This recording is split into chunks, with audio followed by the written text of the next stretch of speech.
আলেমরা বলে ইসলামে রাজনীতি আছে, ইসলামে সংবিধান আছে, ইসলামে সমাজনীতি আছে, শিক্ষানীতি আছে।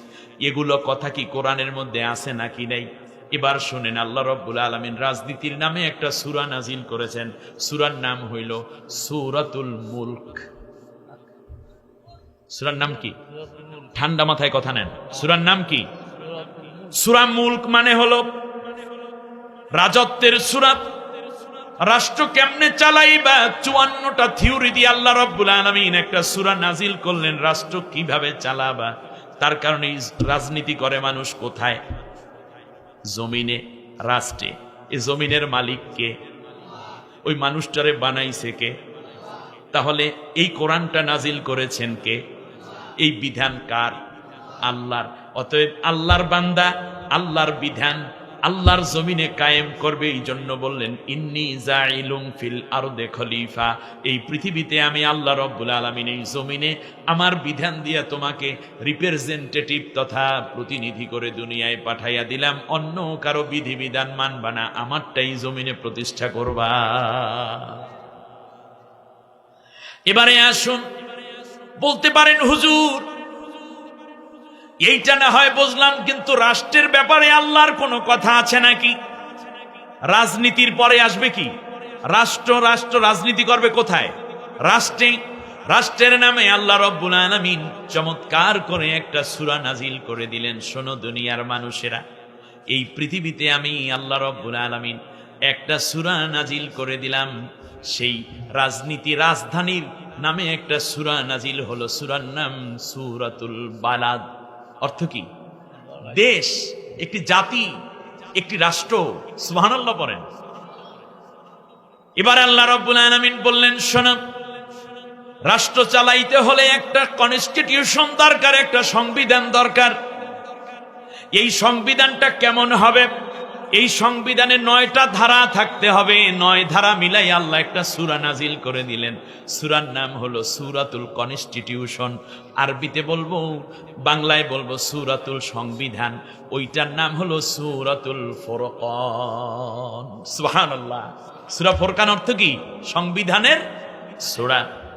বলতে পারেন হুজুর, রাষ্ট্রটা যদি চালাইতে হয় তাহলে একটা মন্ত্রী পরিষদ দরকার। ওই মন্ত্রী পরিষদ কেমন হবে এই ব্যাপারে আল্লাহ সূরা নাজিল করেছেন কিনা? আল্লাহ রাব্বুল আলামিন বললেন, হ্যাঁ নাজিল করেছি। মন্ত্রী পরিষদে যে কেউ ঢুকবেন ওই বুকটা ফাইটে যায়। কিংবা টাকলার গোষ্ঠী নিয়ে কোনোদিন মন্ত্রী পরিষদ গঠন হইতে পারে না। যেই মানুষের মধ্যে নৈতিক 5টা কোয়ালিটি থাকবে, আর মৌলিকভাবে সেক্রেটারিয়েটের মধ্যে তোমরা নিঃসন্দেহে 9টা কাজ সব সময় জারি রাখবা। এইটা মিলাই আল্লাহ রাব্বুল আলামিন একটা সূরা নাজিল করে দিলেন। সূরার নাম সূরাতুশ শূরা। সুবহানাল্লাহ পড়েন। খেয়াল করেছেন? মন্ত্রী পরিষদের সূরা। এবার আল্লাহ রাব্বুল আলামিন আবার বললেন, শোনো, দেশ যদি চালাইতে হয় তাহলে তো শুধুমাত্র তোমরা কিংবা মন্ত্রী পরিষদ আর সরকারের প্রধান মিলে দেশ চালাইতে পারবা না। দেশের মধ্যে পুলিশ লাগবে, লাগবে কিনা? র‍্যাব লাগবে, গোয়েন্দা লাগবে, ডিসি লাগবে, এসপি লাগবে, বিজেপি লাগবে, এমনি করে করে ডিবি ডিএসবি লাগবে। সব মিলাইয়া আমি আল্লাহ রাব্বুল আলামিন একটা সূরা নাজিল করে দিলাম। ওই সূরাটার নাম হইল সূরাতুল আহজাব। সুবহানাল্লাহ। 4 বাহিনী কমপক্ষে থাকতেই হবে তোমার রাষ্ট্রে নিরাপত্তা বিধানের জন্য। সুবহানাল্লাহ বলেন। সূরার নাম কি? সূরাতুল আহজাব। এবার খেয়াল করেন, রাষ্ট্র এককভাবে চলে না, বিরোধী দল লাগে। বিরোধী দল যদি না থাকে সেই রাষ্ট্রের মধ্যে শান্তি তো দূরের কথা, একনায়কতন্ত্র, একঘেয়েমি এসে যায়। ফলে নিজে যা করে সেইটাই ভালো মনে করে, অন্যের কান যেন দিতে পারি না, সে অন্যকে হজমি করতে পারেন। এই জন্য আল্লাহ তাআলা চান জাতির মধ্যে, দেশের মধ্যে একটা বিরোধী দল থাকতে হবে, শক্তিশালী, যারা সমালোচনা করবে। ফলে দেখা যাবে গঠনমূলক সমালোচনার মাধ্যমে জাতির জন্য তোমরা ভালো ভালো কর্মসূচি দিয়ে দেশটা উন্নত করতে পারবা। এই বিরোধী দল তৈরির জন্য বিরোধী দল থাকতে আল্লাহ রাব্বুল আলামিন বলে দিলেন, বিরোধী দল 4টা আদর্শ পালন করবে, আর সরকারি দলও 4টা কর্ম জমিনের বুকে বাস্তবায়ন করবে। মনে রেখে এই বিরোধী দল এবং সরকারি দল, বিরোধী দলের নামে আমি আল্লাহ একটা সূরা নাজিল করে দিলাম। বিরোধী দল মানে এই না মানুষকে শুধুমাত্র মারবার, সরকারের কাজে বাধা দেবা, এইটা বরং কাজ না। তোমরা মাঝে মধ্যে গঠনমূলক সমালোচনা করবা, রাজনীতি করো ন্যাকের জন্য, অন্যের উপকারের জন্য, জাতির জন্য। সুতরাং ক্ষতি হয় মানুষের, দেশ এবং জাতির, এমন কোনো কাজ তোমরা করবা না। এইটা নিদর্শন দিয়ে আল্লাহ রাব্বুল আলামিন বিরোধী দলের নামে একটা সূরা নাজিল করলেন।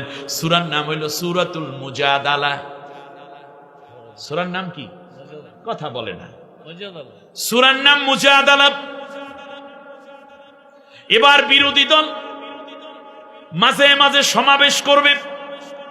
কথাটা বোঝেন কিনা? মাঝে মাঝে কি করবে? সমাবেশ করবে। এই সমাবেশে সরকারি দল যাইয়া পিটাইয়া নাক ভাঙ্গিয়া ফেলাইবে, মাথা ভাড়াইয়া ফেলাইবে, এইটাও পারবে না যেমন। আবার সমাবেশের নামে কোনো বিশৃঙ্খলাও সৃষ্টি করতে পারবে না। 3টা নির্দেশনা দিয়ে আল্লাহ রাব্বুল আলামিন বললেন, ও দুনিয়ার মানুষেরা শোনো, যখন তোমরা সমাবেশ করবা তখন কি কি কাজ করবা। এইটা দিয়া সমাবেশের নামে আল্লাহ রাব্বুল আলামিন একটা সূরা নাজিল করে দিলেন, সূরাতুল সমাবেশ। আর বাংলা আরবিতে বলে সূরাতুল জুমআহ। সূরার নাম কি? সূরা জুমআহ। সমাবেশ কর। সমাবেশের পর হইল মহা সমাবেশ। এই যে ঢাকায় 28 অক্টোবর বিরোধী দলরা কি ডাকছিল? মহা সমাবেশ ডাকবে মাঝে মাঝে। এই মহা সমাবেশের মধ্যে শৃঙ্খলাবদ্ধ থাকবে, দেশ জাতির প্রয়োজনীয় কথা বলবে, সরকারকে তোমরা সংশোধন করবে, জাতিকে জানাইয়া দেবা কি কি সমস্যা তোমাদের চোখে ধরা পড়েছে। কারণ সব মানুষ তো আর রাজনীতি করে না। রিক্সাওয়ালা, ভ্যানওয়ালা, খেটে খাওয়া মজুর কিংবা বিভিন্ন ডিপার্টমেন্ট আছে যারা লোকজন, দেশের মানুষ, তোমরা তাদেরকে বলবা এইভাবে কাজ করলে ভালো হবে। সরকার বুদ্ধিমত্তার সাথে সেই কাজগুলো নেয়ার চেষ্টা করবে, কারণ সরকার দল বিরোধী দল দুইও দল মিললেই দেশ। এই জন্য আল্লাহ রাব্বুল আলামিন বললেন মহা সমাবেশ করবে। 3টা বিষয়ে খেয়াল রাখবা মহা সমাবেশ করতে যাইয়া। আল্লাহ রাব্বুল আলামিন ওই 3টা কথা যা বলেছেন, যদি এইটা বিরোধী দলেরা মেনে মহা সমাবেশ করে, তাহলে সরকারের উচিত, আইন শৃঙ্খলা বাহিনীর উচিত তাকে 3টা সহযোগিতা দেওয়া। কয়টা? সুবহানাল্লাহ পড়েন না। এই মহা সমাবেশকে কেন্দ্র করে আল্লাহ রাব্বুল আলামিন একটা সূরা নাজিল করলেন। সূরার নাম হইল সূরাতুল হাসর। সূরার নাম কি? এখানে সরকারি দলের ব্যাপারে 3টা কথা আল্লাহ বলেছেন, আবার বিরোধী দলের ব্যাপারেও আল্লাহ 3টা কথা বলেছেন। এখন বলতে পারেন হুজুর, এই মহা সমাবেশ এইটা যে আমরা করব বিভিন্ন দল এবং উপদল নিয়ে, বিভিন্ন দল নিয়ে, জোট নিয়ে, এই জোটের মধ্যে যদি কোনো দলের মহিলা হইয়া যায় নেত্রী, প্রধান হইল কি? কথা কয় না। মহিলা হইল ওই দলের নেত্রী, অথবা মহিলা, আমাদের কাছে এই ব্যাপারে কিছু মহিলা অঙ্গন থেকে ওপিনিয়ন দেয়া যায়। এই মহিলাদেরকেও একত্রিত করে আমরা সমাবেশ কিংবা কোনো প্রোগ্রাম, অর্থাৎ তাদের কোনো পরামর্শ কিংবা অংশগ্রহণের অনুমতি দিতে পারবো কি পারবো না। আল্লাহ রাব্বুল আলামিন বলেন যেই মহিলার মধ্যে 5টা কোয়ালিটি আছে, এই 5টা কোয়ালিটি যদি কোনো মহিলার মধ্যে থাকে, তাহলে তোমরা যৌথ আন্দোলনে ওই মহিলারেও শামিল কইরা নিও। ওই 5টা কোয়ালিটি দিয়ে আল্লাহ রাব্বুল আলামিন একটা সূরা নাজিল করে দিলেন। সূরার নাম আল্লাহ নিজেই রাখলেন সূরাতুল মুমতাহিনা। সূরার নাম কি? মুমতাহিনা মানে পরীক্ষিতা নারী। যে কোনো নারীরে সাথে নেওয়া যায় না, যে কোনো মহিলাকে কাফেলায় শামিল করা যায় না। কারণ কিছু কিছু মহিলা আছে একেবারে উম্মে জামিলা মার্কা, আবু জেহেল, আবু লাহাবের বউর মতো, ঠিক কিনা বলেন? এই মহিলাদেরকে সাথে নেওয়া যাবে না, বরং পরীক্ষিতা নারী।